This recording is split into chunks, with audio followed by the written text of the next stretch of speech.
Who's tired?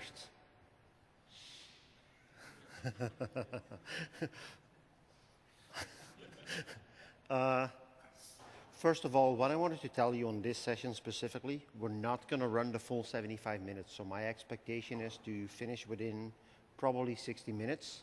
That's not because I might be tired or I don't want to talk to you. It's because of the amount of content that I have and the things that I could tell you about installing SQL Server on Windows Server Core. Which means after that, after those first 60 minutes, you can stay as long as you want, ask me additional questions on anything you want on SQL Server. Okay? And I'm serious about that. You could ask me anything you want on SQL Server. And is that Grant that just walks in? No, it isn't. I can barely see it. Okay.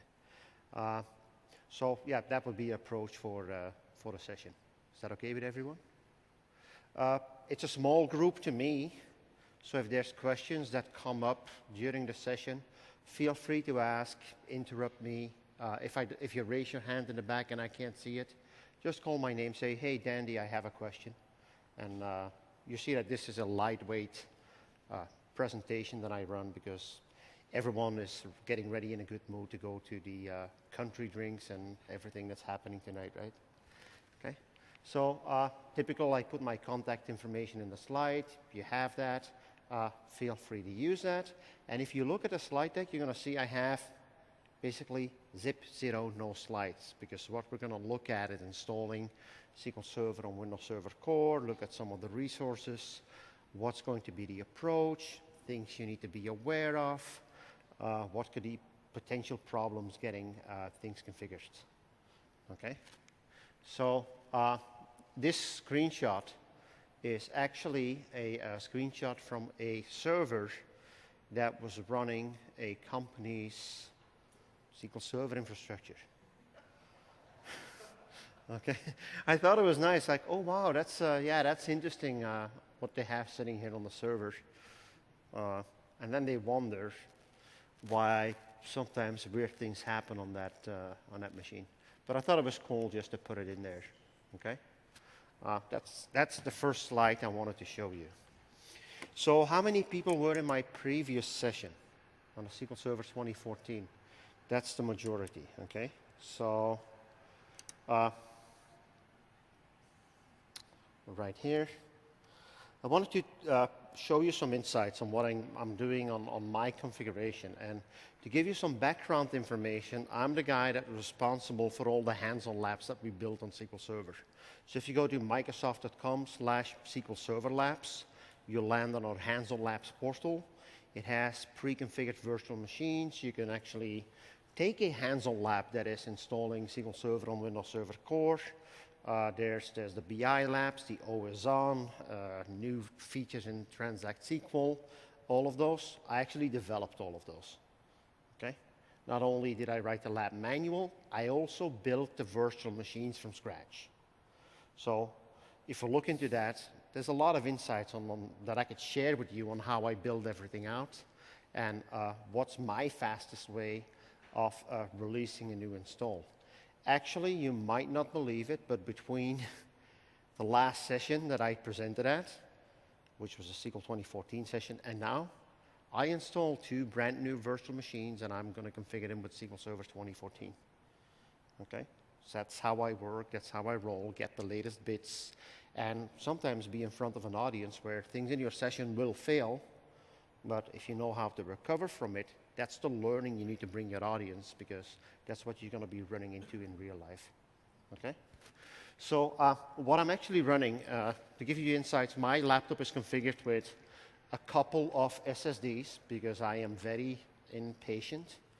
And I'm actually using Windows 8 Hyper-V enabled. So everything runs on my laptop on Windows 8, which is my desktop operating system. I enabled Hyper-V, and my virtual machines are basically configured with dynamic memory allocation. Why? Because one of the things that I could show, except for the SQL 1, 2, and 3, because I could show you with dynamic memory allocation what the exact memory request and what the key differences are when we talk about Windows Server code installation and the memory footprint that it takes compared to a basic Windows Server installation. Okay, so there's some key findings there. It is definitely, if you think about virtualizing SQL Server, definitely something you should consider. One of the other things you should consider is, how many of you work with Hyper-V? Okay, oh, there's hands going up. Good. So one of the things you should consider is when you configure a virtual machine with Hyper-V, have a look at the actual configuration of that virtual machine. Because if you just go through the wizard to set up a virtual machine, what you will end up with is something like this one. Okay? If I go standard through the wizard, you see that I only have one virtual processor. Okay? That's the default. There's only one virtual processor assigned, even though I can assign 8 based on the hardware that I have. Okay? If you want to speed things up a bit, you probably want to change that into your configuration. Okay? So let's get started. How many of you installed SQL Server from the command prompt before? That's only 3, 4, maybe 5 hands. Okay. What I'm going to show you is what's the easiest way to install SQL Server on the command prompt, because it's very important to understand that before you go to Windows Server core installations. Okay. So I think everybody knows how to install SQL Server. So what I'm going to do is I'm going to go to my, okay, I have the disk in there. That's nice, actually. And that's still on SQL 1. Okay, so I have the remote desktop to the SQL 1 here. So basically my machine just left where I did the previous session. I can go to SQL Setup. Okay, and all of you are very familiar with the graphical installer and the domain accounts and so on that you specify as you install SQL Server. Okay, what I can do here is I can go to installation. We can go new SQL Server installation. Hope that the thing runs fast, and then we'll go through a couple of selections that we're going to specify. And I want to show you that from the graphical interface first, because it's important to understand that before you start configuring an installation from the command prompt. Okay? So that is completed. Setup support rules are passed. And we're going to go to the graphical installer. Include SQL Server product updates. We can uncheck that. That actually is a feature that we introduced with SQL Server 2012. What that means is during the installer, by default, you will check on the internet if there's any updates to your SQL Server installation. There's a key difference on how we, compared to other products, on how we can slipstream and service pack SQL Server. What you can actually do is you can download the updates, put them into a folder, and then specify that update folder, which is your update source, PCU source, product, cumulative update source, as we call it. And then you can specify that during setup, so you don't need to download. I actually encourage you not to download, because I would assume you install SQL Server in secure environments where the server is not exposed to the internet. Okay? And then the only way to get the update is actually put them in a folder. So I'm going to go through the initial setup. What actually happens through the entire installation process is you're just configuring the configuration file that's going to be run the moment you decide to install SQL Server. And as you specify all of that information, everything will be compiled for you. At the end, when you hit ready to do the actual installation, that's where the configuration file is ran against the setup.exe. Okay? So what I would basically be able to do is I can go to a command prompt. Let's just do that. I can go to a command prompt, go to my D drive, or is it D drive? Yep, it is. And I can do something like setup.exe /install /action, I'm sorry. action equals install slash features equals DB engine, replication, a lot of other options, and then an important parameter you're going to specify at the end that is called I accept SQL Server license terms. Okay? Now, if you never installed SQL Server from the command line before, there's a very important parameter you will have to specify. And it's a /PID, which is the product ID. The advantage of SQL Server installation bits is if you go out to the website and you download an evaluation copy of SQL Server, what we actually give you are final bits. There's no difference between what you have on your box and what we have available for download. Okay? The key differentiator is when you go to the graphical installer, you have the option to select whether you want the evaluation copy, which is 180 days, or whether you want to have the product ID and you're going to enter the product ID. In some cases, in terms of volume licensing, SA, that might be pre-populated because it's actually sitting onto the bits into the configuration file. Okay? But I could specify that from the command line, go through everything, go through my installers. As I get through the installer here, okay, I'm going to specify what my options are. Now, these options here basically go into your configuration file, or you're going to specify those from the command line. So what happens is, if you decide to perform a new installation, that will translate to a parameter that is called /action equals install. If you decide to add features to an existing, it will depend. If you decide to upgrade SQL Server, add a node to a cluster, that /action parameter that will be specified will be different as well. I once wrote an article and someone wanted me to write something on unattended installations of SQL Server. They were looking for 2 pages on how to install SQL Server from the command line. If you really want to write that article right, it's going to be 20 pages because you want to point out the switches that are important to do so. So, yeah, I can see I have an installed instance. I'm right here. I'm going to select a new one. And I'm sorry, this might be a little boring, but what I want to get to is all these options. I'm going to go for Evaluation Edition. I accept the license term as a /accept license term. And so as I go through this, this is basically the option you specify. What are my database features I want to install? Or am I going for a feature-based or what we call a role-based installation? If you take the installation of SQL Server Power Pivot for SharePoint, what's going to happen is you're actually going to go for a role-based and not a feature-based installation, which means your configuration file will look totally different. Okay? So let's go to a hit next right here. Okay? And I'm going to install a database engine, not any of the other options. I can. Actually, I should show you. Okay?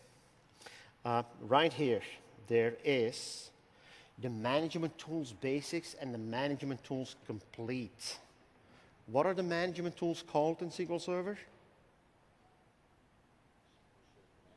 SQL Server Management Studio, SSMS, right?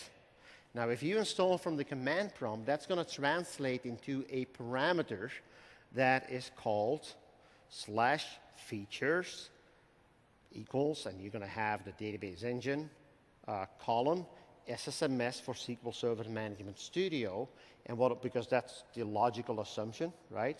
What a lot of people don't realize is that that is only installing the basics and not the Management Tools Complete. There actually is a switch, a parameter that you specify that is called ADV_SSMS, which is the advanced, which means the complete.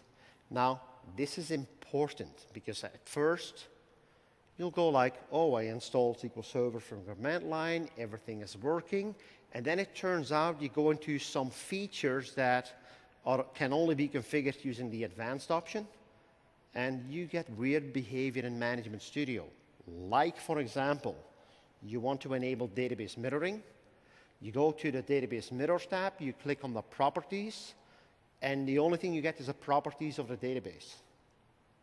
That has nothing to do with your SQL Server installation.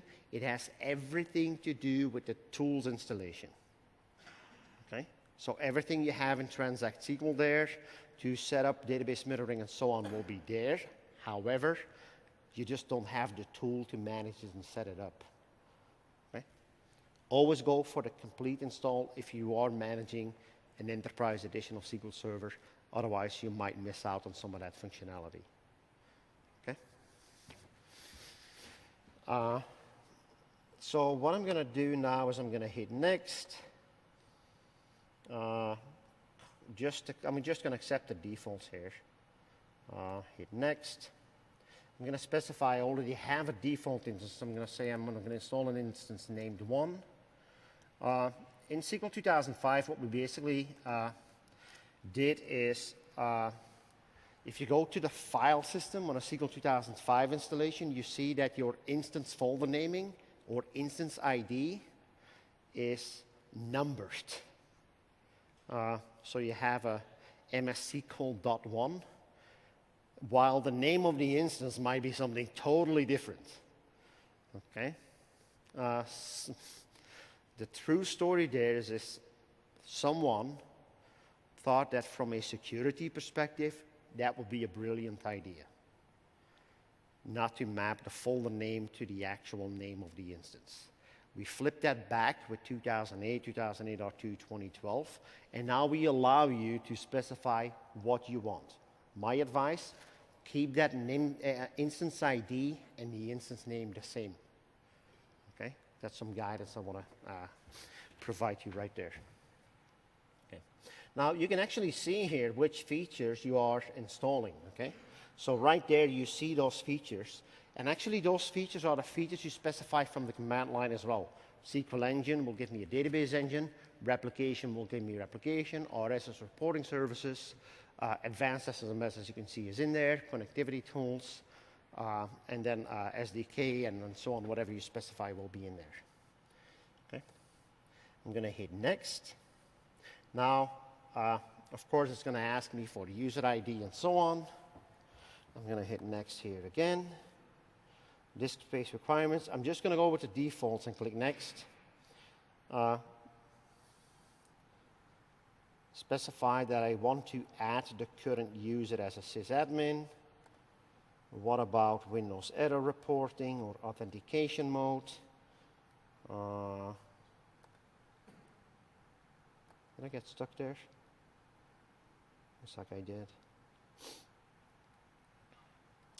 What happens is, as soon as you're done with this, and it's coming, it's CTP 1 bits, it is a little bit on the slower side here.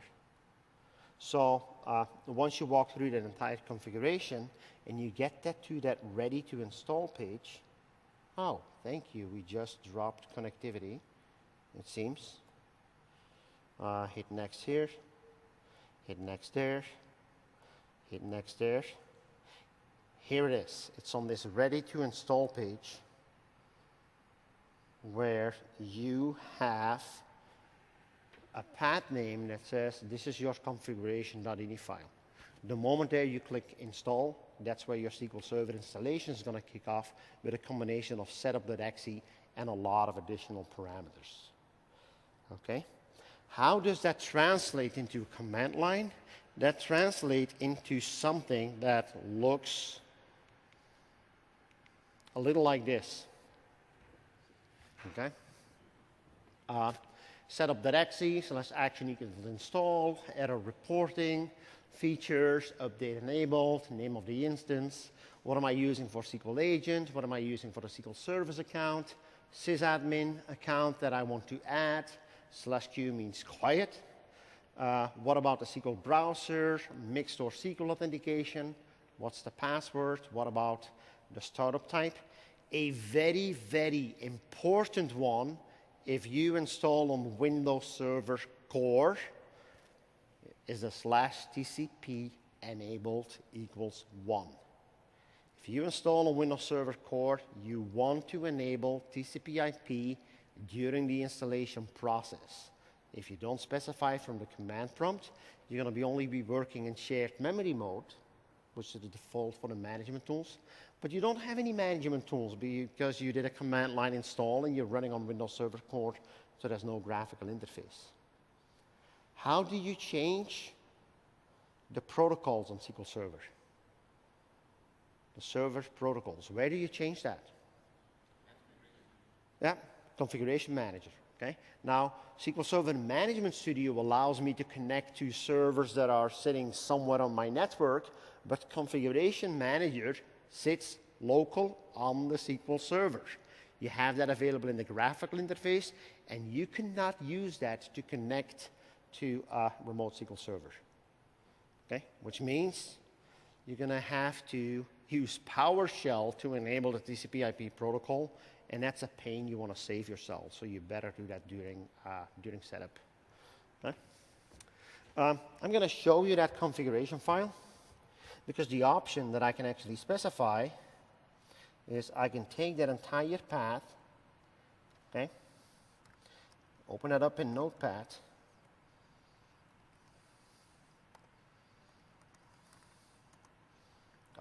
stupid. Notepad, specify that entire path.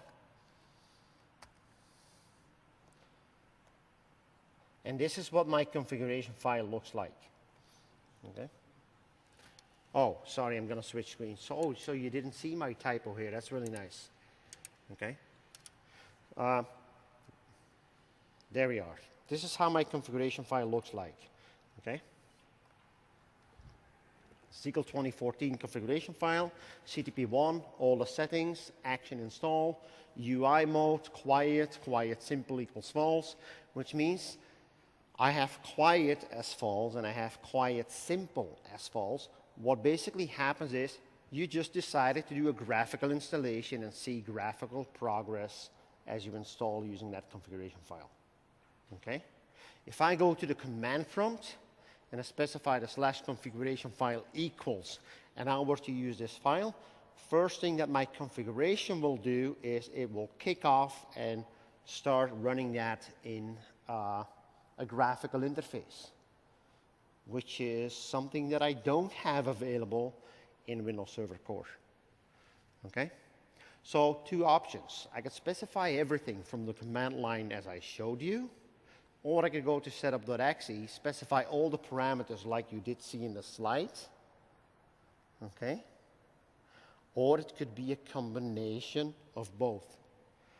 Who do you think that's going to win when there's a conflict? Let's say in this file I have instance ID. We're going to scroll down on that. And I also specify an instance ID with my setup.exe. Who's going to win? The configuration file or the command line parameter? The command line should win, right? So that is basically what happens. It allows you to make a differentiation from what you would have in your configuration file. Okay? Looking through this, it is totally possible to specify usernames and passwords in here as well. Okay. Because here you can see the account settings. So agent service account. If you want to specify the password, the parameter will be agent service password equals, and you could put the password in there. Of course, it does not make sense putting that into your configuration file. Question?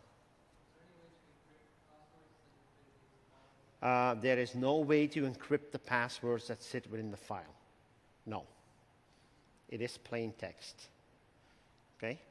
If you really care about that security, you should specify it from the command prompt as you run it. And there was a question in the back there too.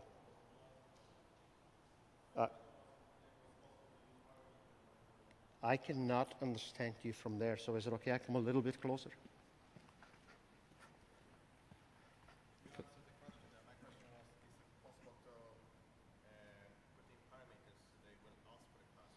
Aha! Is it possible to put in parameters so that it will ask for the password? The answer to that is no. However, if you specify and you run a command line or a batch file, or you were to script this and then kick it off with PowerShell, yes, you can. Okay? The answer is not it depends. The answer is always yes, because the it depends will eventually lead to always yes. Okay? Might just be a bit more complex. Okay. Now, if I look on a Windows Server Core installation, what I get on Windows Server Core, I don't get all of this goodness. I don't get all of these configuration files and so on, right? So what I'm going to have to do is on a Windows Server Core installation, basically the only thing that I get is, I'll clear this, a command prompt. Okay? Let me actually shut down this one and spin it back up so you can see what happens. Now, the reason I'm running this into a Windows Server Core window, and I'm not going to be able to fully maximize that, is because of the fact that I didn't install any display drivers into my virtual machine. But yeah, Windows Server Core is extremely fast in startup. Okay?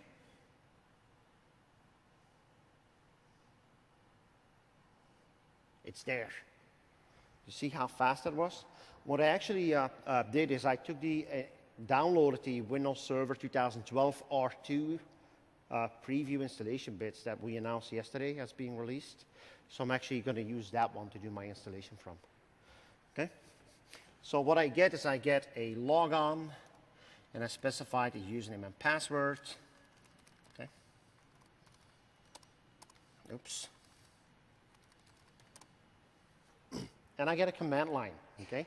Basically nothing in there that will allow me to do anything in the graphical interface. However, what you can do is you can enable a mini UI in Windows Server 2012. Okay? That will give you a graphical interface, and you can enable the graphical interface on the Windows Server Core. Also, if you don't feel comfortable configuring everything on the command line, what you can do with Windows Server 2012, you can actually install everything the way you typically install Windows Server and put SQL Server on it, and then trim it down by removing the usability and UI features. Okay? That's only on Windows Server 2012 and 2012 R2. 2008 or 2008 R2, you specify during the installation of the OS whether you want Windows Server Core or you want Windows Server installation. Okay? Now I'm sitting at the command line here. I actually explained to you that I could go to my D drive. Okay? So what I'm going to do is I'm actually going to map the media. I have it there. So I go to my D drive and I have my SQL installation bits. What I'm going to do here is I'm just going to go real quick.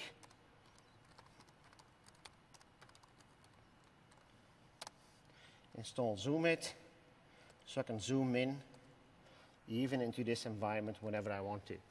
Okay? Key advantage, I built my own virtual machine so that I know where my tool sits inside my virtual machines. So what I'm going to do next is I need to configure this machine to not only be part of my domain, because I would want my SQL Server installation to be part of the domain, correct? So what I'm going to do there is I can use a tool that is a command line based tool that is called sconfig. What I can do with that is I can actually might be able to go to the properties, make that font size bigger too, okay, and run it this way. Okay, because basically it's just a command line. Some of the options that I have in there, number 4 there says configure remote management. If you want to remotely manage your server, this will be on by default. Windows Update, it says Windows Update settings are manual. If I want that to be automatic and be part of my SQL installation, I can do so. Remote desktop, I can do that as well. Okay, but I can look at my network settings. So my network settings is I have 2 network adapters in this one. One seems to be getting an address that comes from this event and allows me to connect to the internet. The other one is the one that is part of my Hyper-V network. that allows me to connect to my domain controller. Okay, so I can leave this blank. One of the other options I'm going to configure is look at the network settings. That's my network adapter. What else I can do is I can also configure DNS settings on this one.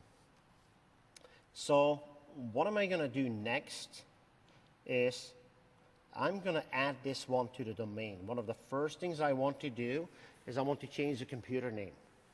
Okay. The interesting thing with Windows Server Core, if you decide to join the domain, it will actually give you the option to join the domain while you're adding it to the domain, which makes it really interesting. So what I can do is the following. I can specify that I want to join the domain. I'm going to specify the domain I want to join, which is Contoso. And I'm going to specify Contoso lab user and the password.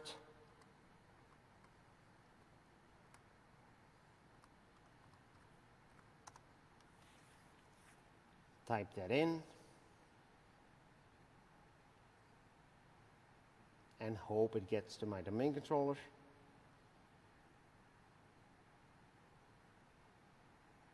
That's taken a while, huh?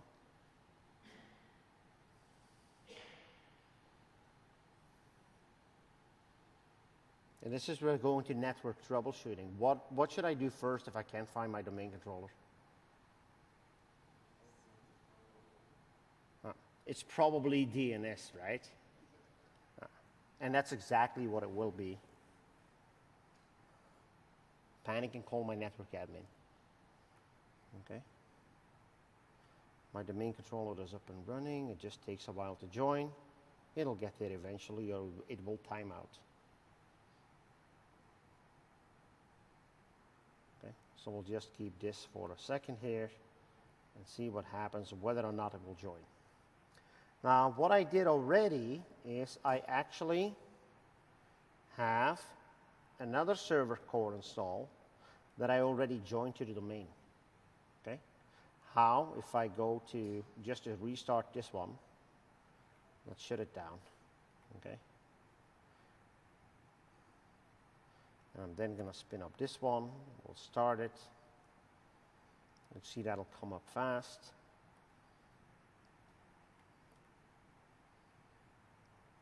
So when this one's up and running now, and we'll see that's already joined to the domain.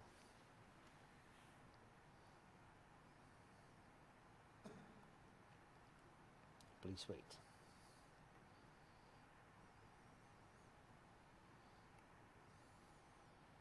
See, that's how this session actually might get over 60 minutes. Okay. So this one's in, okay? As you can see, Contoso lab user. Type in my password, and I get my command line, okay? Now, if you want to install a Windows Server Core, there's a couple of things that you need to enable first. And one of the things that you need to enable first is the .NET framework in order for SQL Server to install. What we do on Windows Server Core is we actually run a subset of the .NET framework. So you don't run the entire one, you run a subset specifically for Windows Server Core. Some of it comes with SQL, some of it sits on the operating system. And again, here is where you're going to have to decide whether you want to provide access to the Windows Server installation bits that come with .NET Framework 3.5.1, or when you enable the feature that you go out and you download those, and it will connect to the internet and actually download them. Okay? So what I can do here is I can go into my script folder. And by the way, I will post all these scripts on my blog as well, so you can get those afterwards, which is probably useful.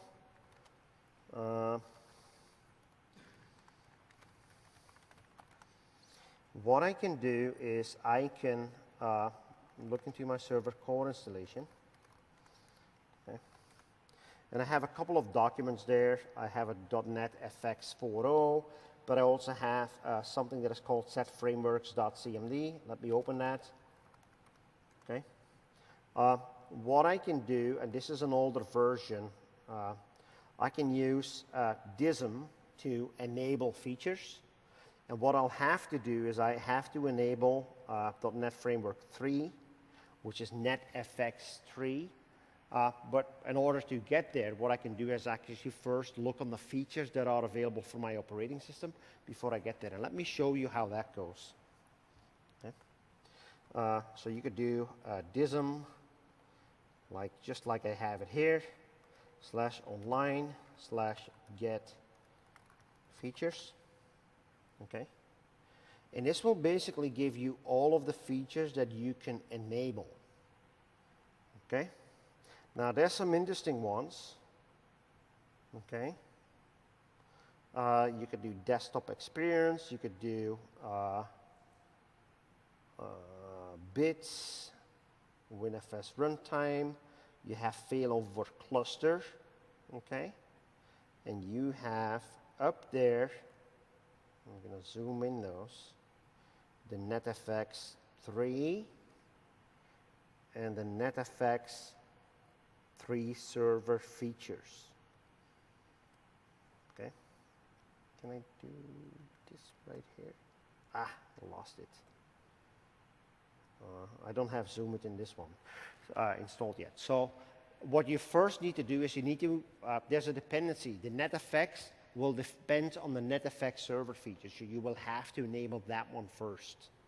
Okay. You don't need internet connectivity on those. So what you're going to do is you're going to say, I want to enable the NetFX server features. So, and the syntax you're going to use for that is relatively simple. DISM/online/enable features. Okay. /feature name. NetFX 3 server features. Okay. And it runs successfully and it's now ready to go. Okay. What I'm going to do next is after I did this one, I'm going to enable NetFX. Okay. So NetFX 3 right there, and that's also 100% completed.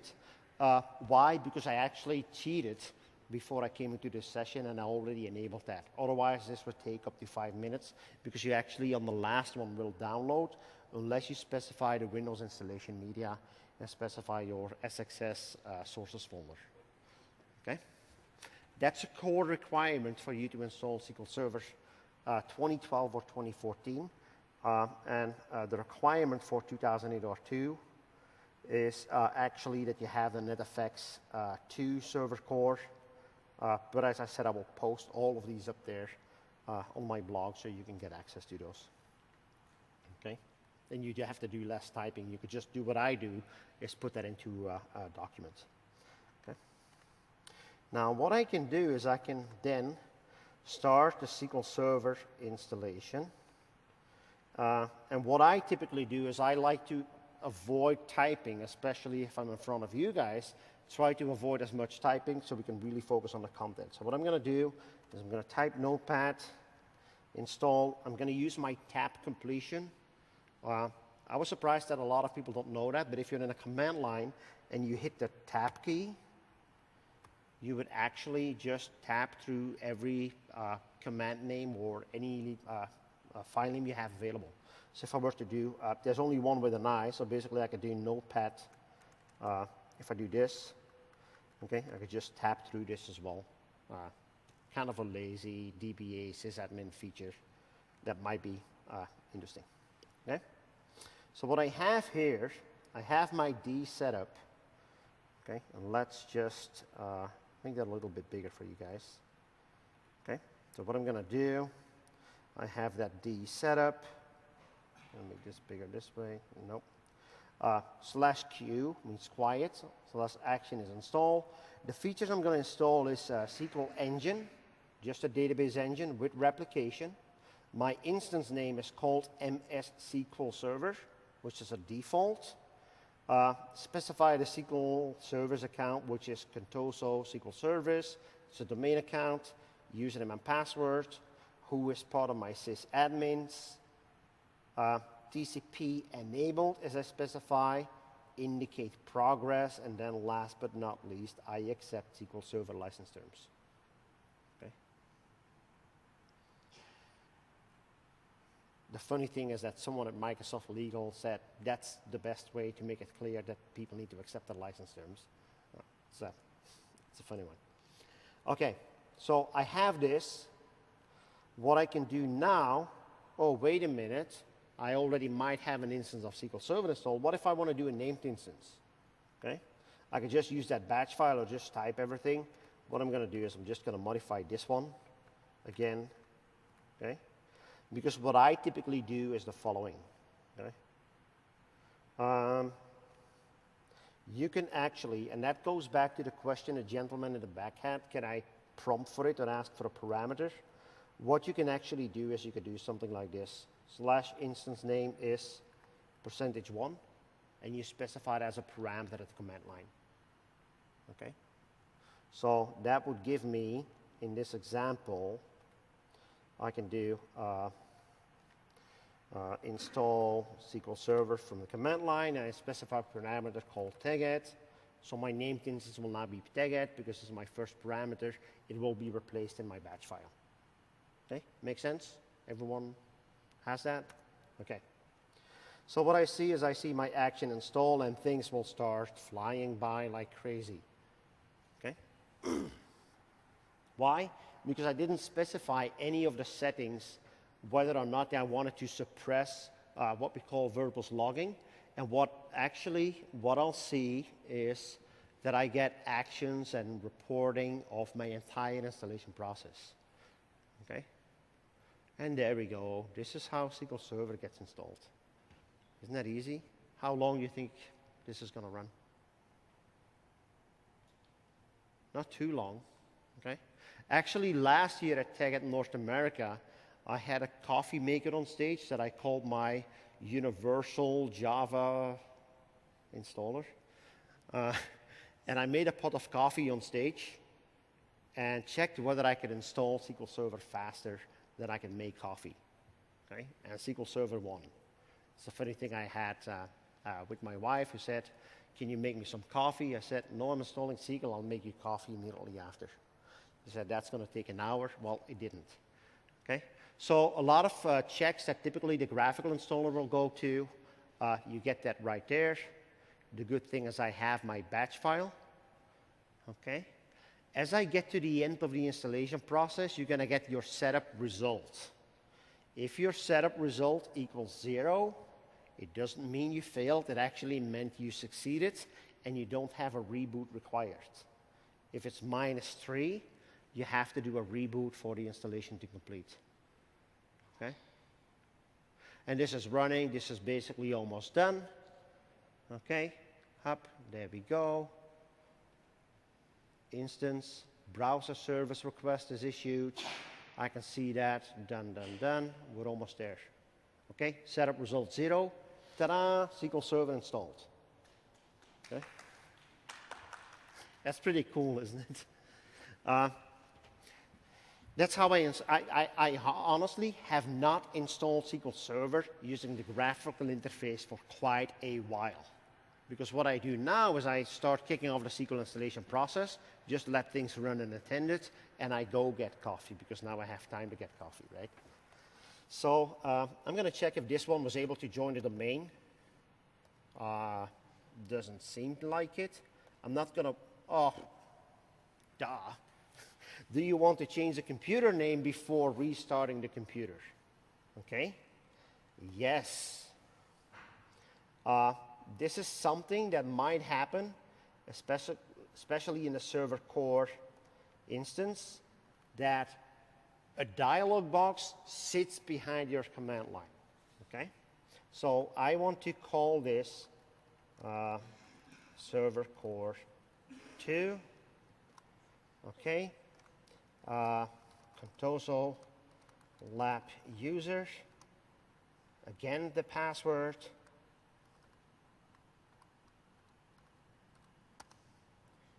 Okay, and now I need to restart, and bang, this one is joined to the domain as well. Okay. Reboots join to the domain. I just installed 2 server cores. What I'm going to do now is I'm going to kick off the SQL installation on that one too. Okay? Since I already did the pre-install of the .NET framework, I'm actually done. I just need to kick off that installer, and that's going to take me less than 2 minutes, right? Now, of course, I'm not going to wait for that. What I can do here is I actually already installed SQL Server prior to coming in.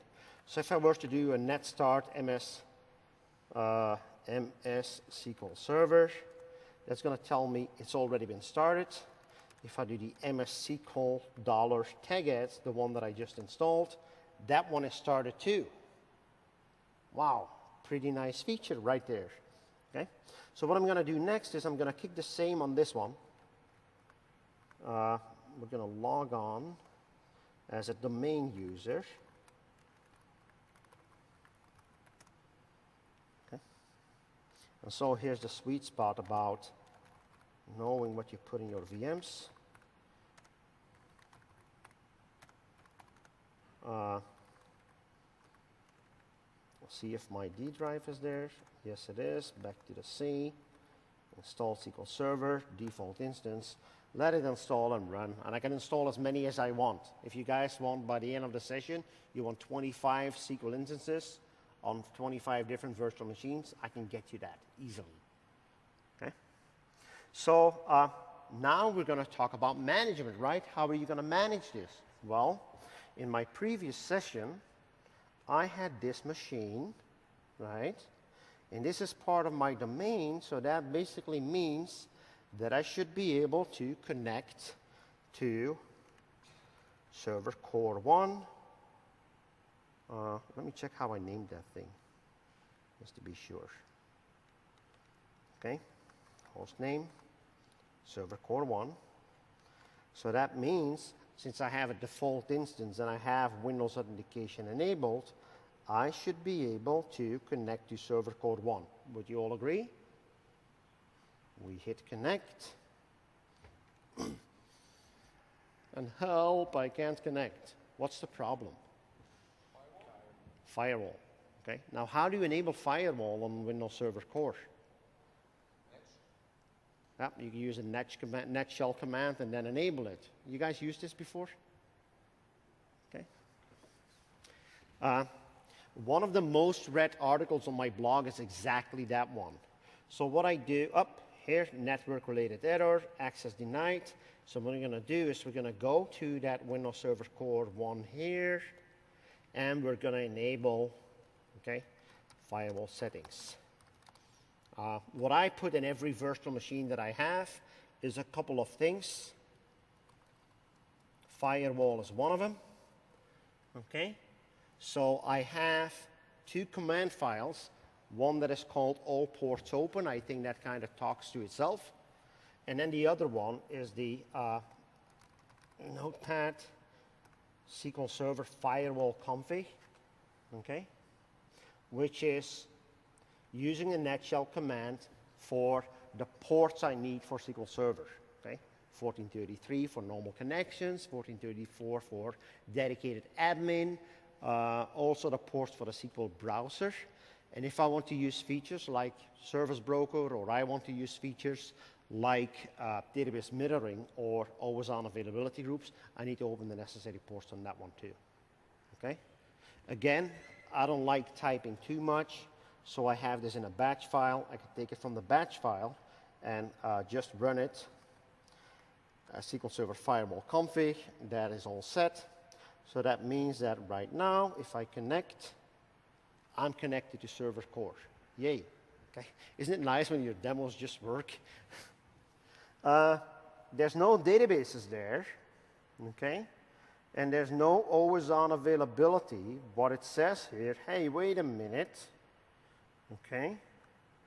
The always-on feature must be enabled for the server instance before you can create an availability group. You need to go to Configuration Manager, select SQL Services. Yes, true, absolutely, if you have a graphical interface. Okay? If not, you're going to have to do this from the command line. Now, I think gentleman up front here made a comment on the previous session, like, you made that always-on availability groups look so easy. Okay? Well, let's drill down into that for a second and see how we can make that a bit more difficult. So, database mirroring requires a witness server for automatic failover.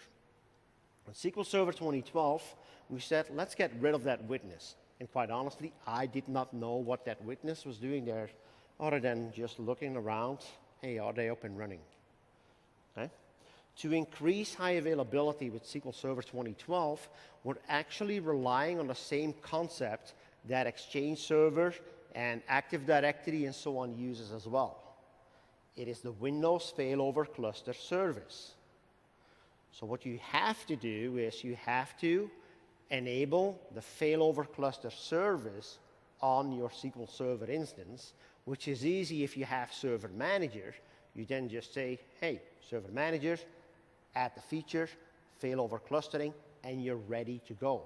So if I go into failover clustering on my graphical interface here, what I get is failover cluster manager. Okay. If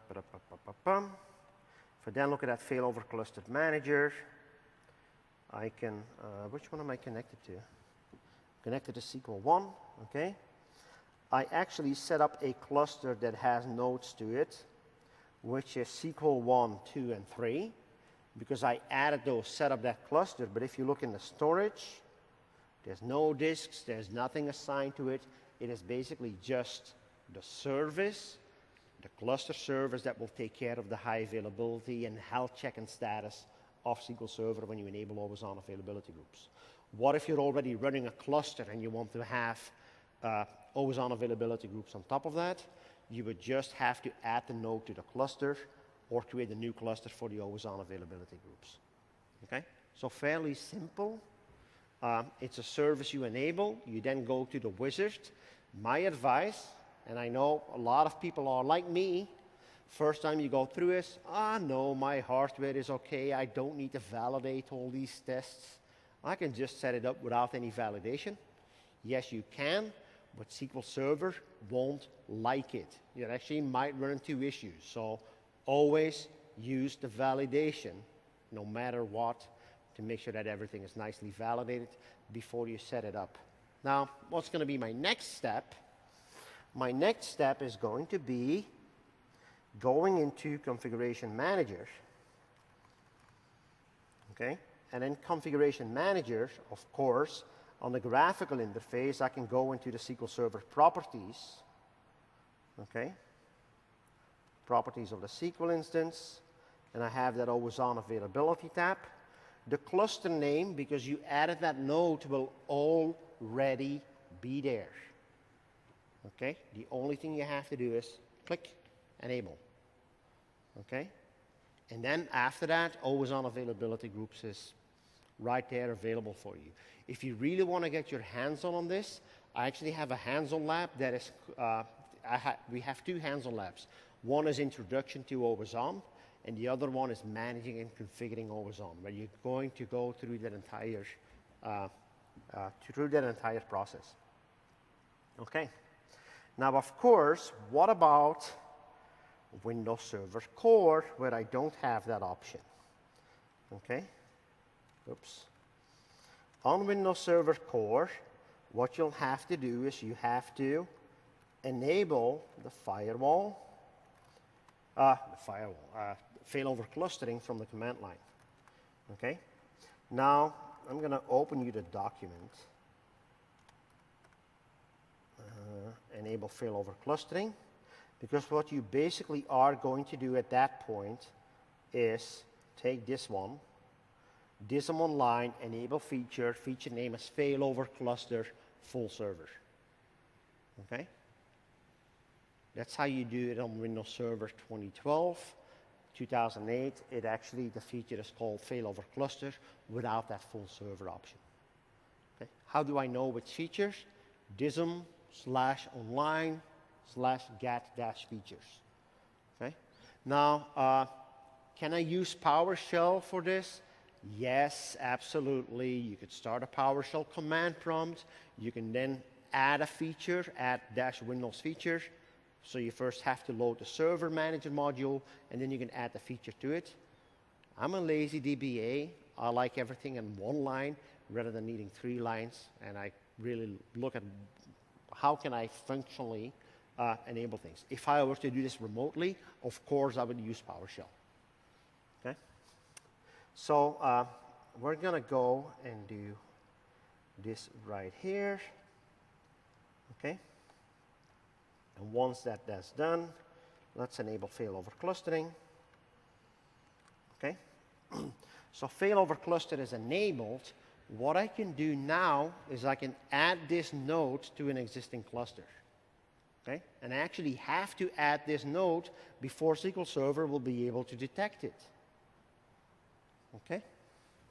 So what I can do here is on my cluster management, we can add a node and say that that node is called Server Core 1. And it's there, right? So what I'm going to do now is hit next. Again, run validation. Okay? And this validation test will run a while, but it's crucial. You really need to run that validation to make sure you're not going to run into any issues. So what I showed you is rather than setting up a node and a new cluster from the beginning, I'm adding a node to an existing one. My goal is to add a Windows Server core to an existing cluster node because I want to take advantage of that less memory footprint, the less patching footprint that we're talking about. Okay? And actually show you that all the functionality that you can think of with SQL Server is available. You can run all of that on Windows Server Core. Okay? So it's totally fine to run a full always-on availability groups on Windows Server Core. We actually have PowerShell commandlets to let you do all of that as well. Okay? Questions while this is running? Anyone? Okay, good. So while this is running, what's going to be my next step? As soon as this is done and the node is added, what else I need to do is I need to enable always on the SQL Server instance, which is basically saying on my current instance name, I want to go to Configuration Manager, go to the server properties and do that check mark. Since I can't do that here, what I have to do is use that in PowerShell. So I'm going to just show you the text file. Enable always on.txt.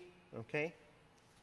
So I'm actually going to use the enable SQL always on, specify the path to the server, specify the server core 1 default instance. Okay. I can actually get there with SQL PS. Okay. And then I could type enable SQL always on minus path SQL server column server core 1 default. Okay. I shouldn't really do this before I know that that node is added. I'll get some errors, validation warnings basically. Okay. I might get some warnings because I'm running everything on my laptop. It's not a pure server configuration. But once we get through this, see, these are just warnings on network and multiple subnetting, which are logical warnings when you set up. Okay. It says it's not suitable, validated. Okay. Is it added? It fails to add. I wonder whether that's a version issue.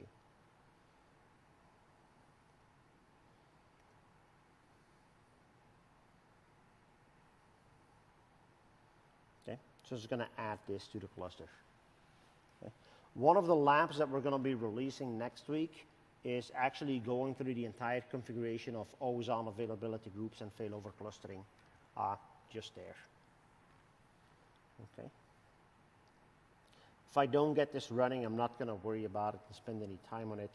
I'm just going to leave it as is because I think we get the core concepts here, right? Yeah. Now, of course, there's a lot of things that you can do from a normal management perspective. I have my SQL Server core databases here. Why would I not just go to create new databases like I typically would? Okay.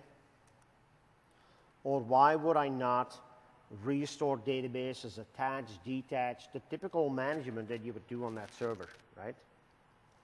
If I look on the server properties of this, I can actually see the amount of memory, the amount of procs assigned to this, absolutely.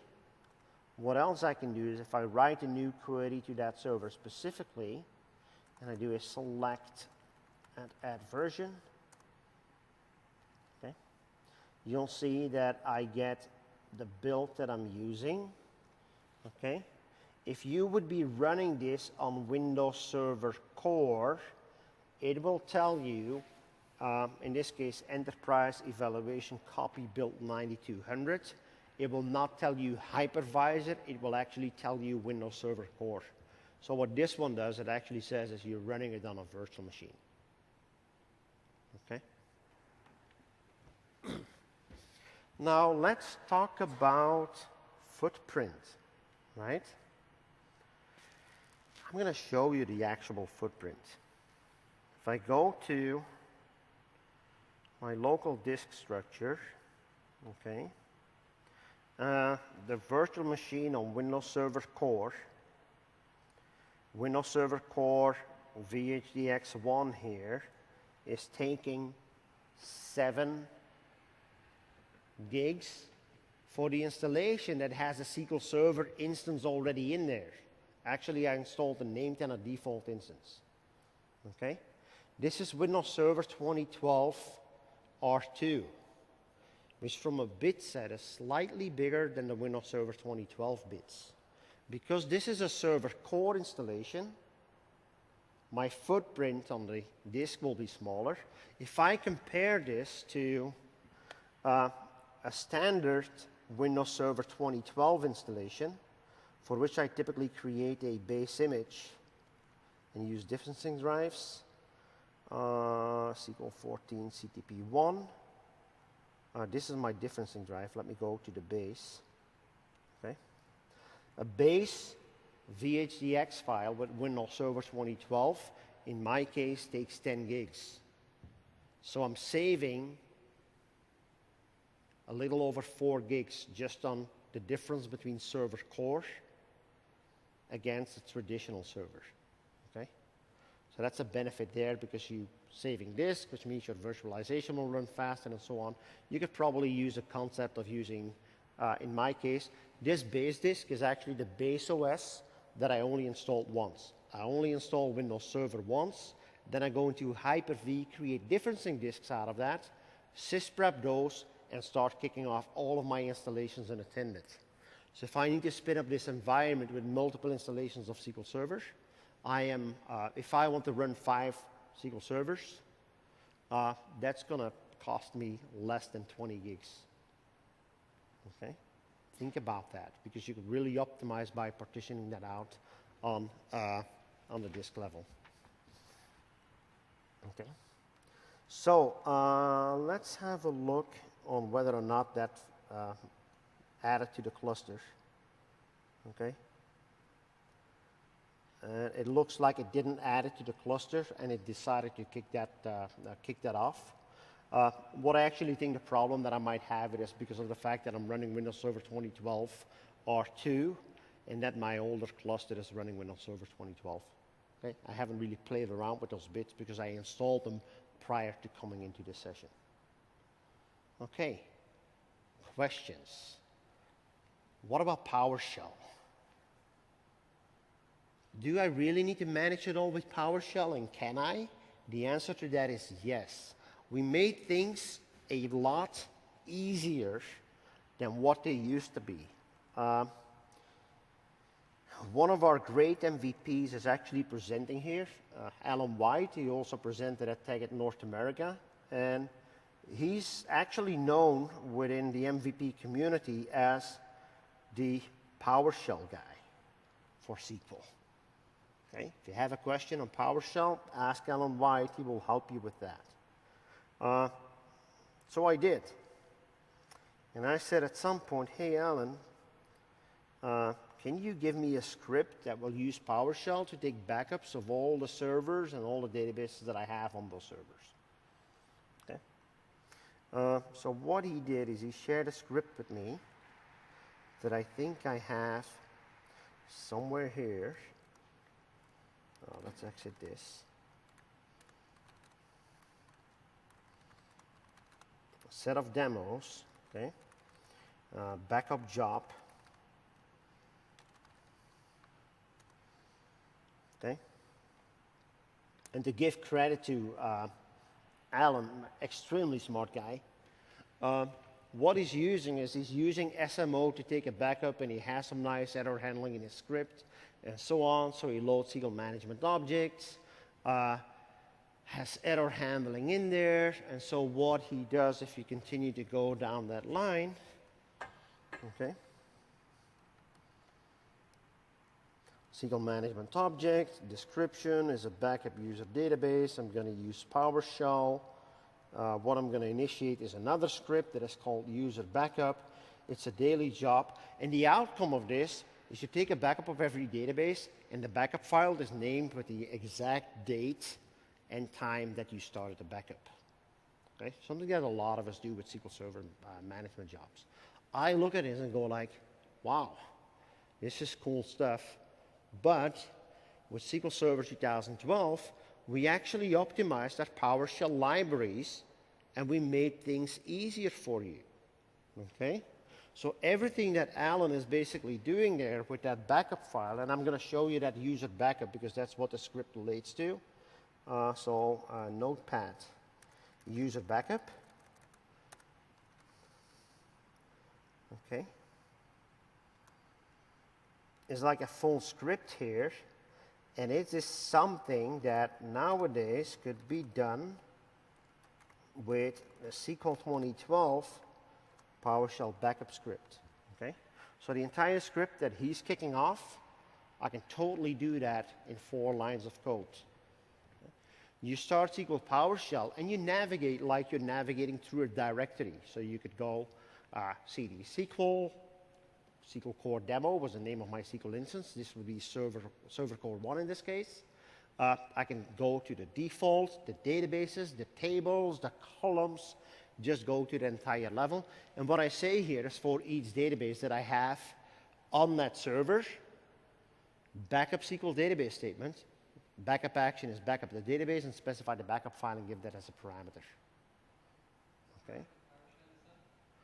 This is PowerShell SQL. So what you do is you enable PowerShell, and within SQL Management Studio, you can actually go through, what actually I can do is a couple of options. So let me modify this and say this is Server Core 1.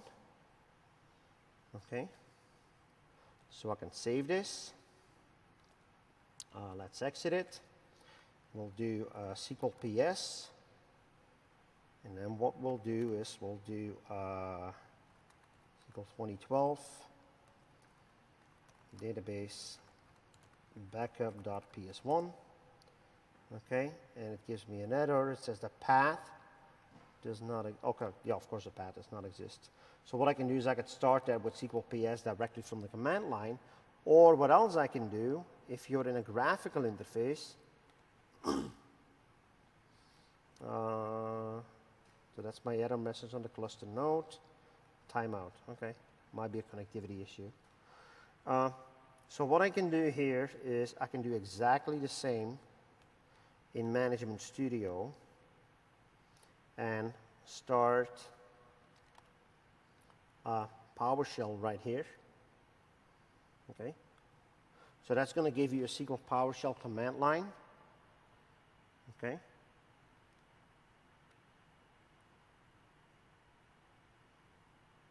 And so you can actually get a directory of the databases, or you could drill down into the databases, or what I can do is I could use that backup SQL command statement So I can see I have one database called backup DemoDB.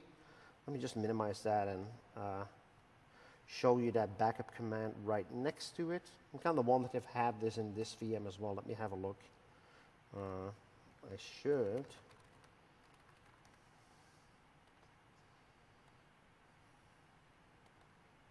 Script, server core, SQL backup, okay. So yeah, what I actually can do is I can run this entire script, say for each database in, take a backup of that database, okay, and that will run just smooth and fine.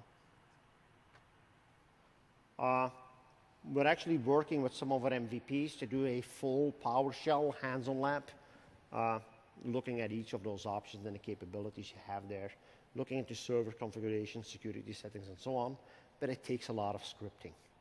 Okay? That's something our MVPs really enjoy doing. As I said, I think from a timing perspective, we're somewhere between 60 and 75 minutes. Any questions you guys have on SQL Server, feel free to ask. I feel like at an event like this, and especially with Ask the Experts tomorrow evening, there should no questions that should remain unanswered, is what I typically say. If there's anything that even after the event that you guys have questions about, my contact information is in the slide. You could download the slide deck, the video, and complete the evaluation on channel 9. I always promise if someone sends me an email, I will get you an answer. Presenting at an event like this is at times very intensive, so it might take a day or two, but I promise I'll get you an answer. Okay? Thanks, everyone.